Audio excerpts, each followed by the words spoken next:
So heto mga idol, matapos ngang manalo ng gintong medalya sa nakalipas na Asian Games, ang ating Gilas Pilipinas ay tila isang pagsubok at hamon na naman ang pwedeng kaharapin ng ating national team.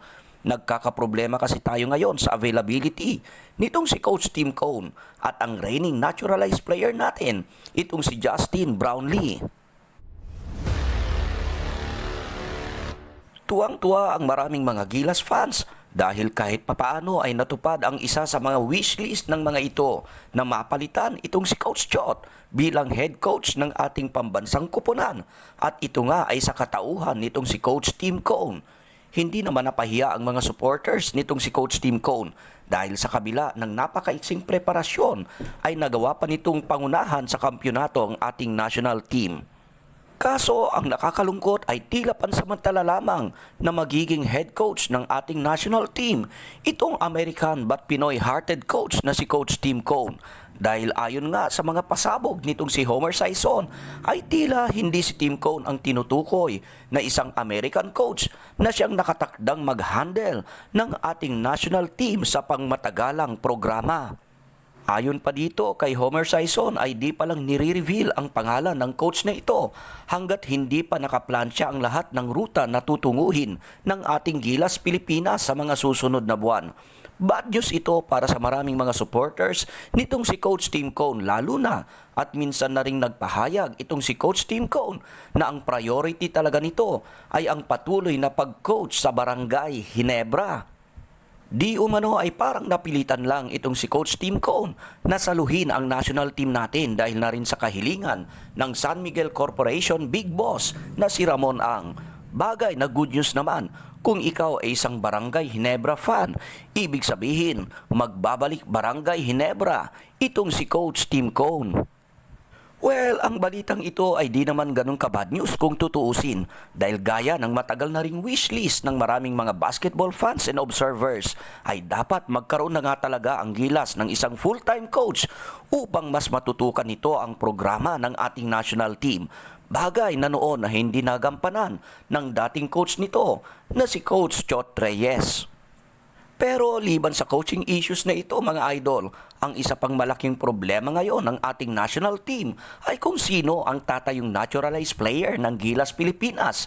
Gayong ang kasalukuyang import na si Justin Brownlee ay nasa hot seat kung saan ay namumuro ito na masuspindi sa PBA at maging sa mga international games. Bad news ang development na ito mga idol dahil nakita naman ng lahat kung gaano ka-fit sa Gilas Pilipinas itong si JB. Hindi lang individual skill ang ipinakita nitong si JB, kundi maging ang kanyang pagiging isang team player. Bagay na mahirap hanapin sa isang import. Kaya ang malaking tanong at palaisipan ngayon ay kung sino ang mga posibleng ipalit dito kay Justin Brownlee kung sakasakali nga na tuluyan siyang mapatawan ng suspension dahil sa kanyang pagkakasangkot sa illegal substance base sa isinagawang test ng Asian Games organizers. Malamang nasa isipan ng ilang mga Gilas fans na bakit hindi na lang kunin ulit itong si Jordan Clarkson. Sa ngayon ay malabo din na magbalik Gilas itong si JC dahil sa muli na rin itong pagiging aktibo sa NBA na nakatakdang magbukas sa buwang ito. Matatandaan na itong si JC at itong si JB ang dalawang naturalized players na salitang ginagamit ng ating national team sa mga nakalipas na taon. Subalit sa pagkakataong ito ay tila hindi na magiging available ang dalawang players na ito. Kung ganoon, kung sakasakaling hindi na nga talaga magiging available ang dalawang players na ito, lalo na itong si Justin Brownlee, ang tanong ng marami ngayon ay sino nga ba talaga ang papalit na naturalized player ng ating Gilas Pilipinas? Sa ngayon ay wala pang opisyal na pahayag ang Samahan ng Basketball ng Pilipinas, kaya't blanco pa rin sa ngayon kung sino ang papalit sa mga posisyong naiwanan ng dalawang players na ito. At sa ngayon, habang wala pa namang inilalabas na opisyal na pahayag itong SBP kung sino nga ang magiging naturalized player natin in the future, ay kanya-kanyang pick muna ang mga fans kung sino ang pwedeng ipalit na naturalized player ng ating Gilas Pilipinas. Base sa ilang mga naririnig natin at nababasa sa iba't ibang mga social media platforms, ay may mga ilang Gilas fans pa mga idol ang nagsasabing bakit hindi tayo magbaka sakali na ibalik itong si Andre Blatch na dati na ring naging import o naturalized player ng ating national team. Napakaganda naman kung tutuusin ang naging performance nitong si Kuya Andre kung tawagin ngayon, lalo na at isa siyang 6'10 big man na all around ang laro. Yun nga lang mga idol, may edad na rin ngayon itong si Blatch at yun malamang ang magiging balakid dito. May mga ilang Gilas fans din mga idol na nagsasabing bakit hindi rin natin subukan ang noon pa ay nagpaparinig na gusto niyang maging naturalized player ng ating Gilas Pilipinas. Ito ay ang dating import ng San Miguel Beermen na si Chris McCullough. Ang import na ito mga idol ay may height na 6'9 at ang edad naman ito ay hindi pa naman ganun katanda. Nakapaghatid na rin ang import na ito sa San Miguel ng isang kampyonato. Nakilala na rin ang import na ito sa kanyang Jollibee image na nag-viral ang post nito na isa sa mga paborito nitong pagkaing Pinoy ay ang Chicken Joy ng Jollibee. Lumulutang din ang pangalan nitong si Ronde Hollis Jefferson. Ang import namang ito mga idol ay nagpakita din ng solid game sa mga magkasunod na appearances nito sa nagdaang FIBA World Cup at sa katatapos na Asian Games para naman sa bansang Jordan.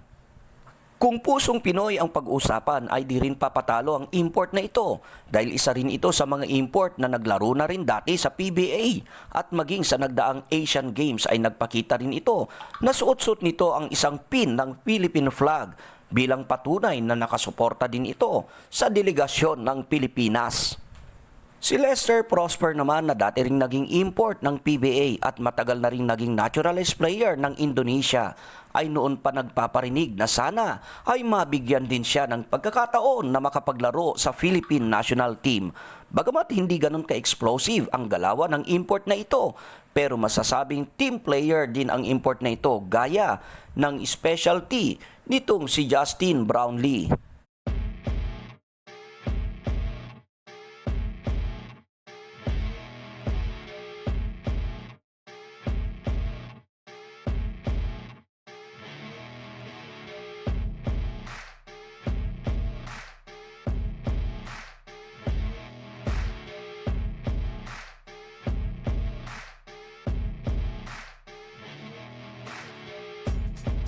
Ikaw naman Idol Kabola, sino sa tingin mo ang magiging naturalized player na karapat-dapat para sa ating Gilas Pilipinas kung tuluyan ng hindi magiging available itong si Justin Brownlee dahil sa kinasangkutan nitong problema sa nagdaang Asian Games? At sino naman sa tingin mo ang karapat-dapat din na pumalit bilang head coach ng ating Gilas Pilipinas kung sakasakali nga na magbabalik Barangay Ginebra na lang itong si Coach Tim Cone at hindi na nito maisipang pang bumalik para sa ating Gilas Pilipinas?